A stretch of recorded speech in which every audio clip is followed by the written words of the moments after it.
I'm Susan from Nest Council team. In this video, I'll be showing you how to request for fund for a firm's activity. To make a request, there are three different ways you can access fund requisition form. Either by clicking on Fund under Personnel on your Nest Council page, or Dashboard under Personnel to access the HR page and proceed to click on Request link, then Fund Request. Or from your HR page, click on Account Request, then Fund Requisition.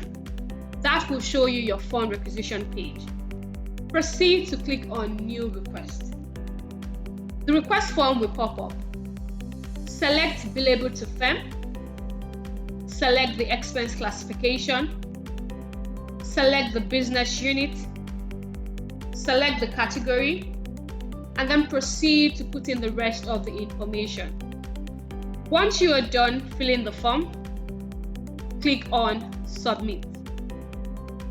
An email notification will be sent to the approving officer indicating that a fund requisition has been raised.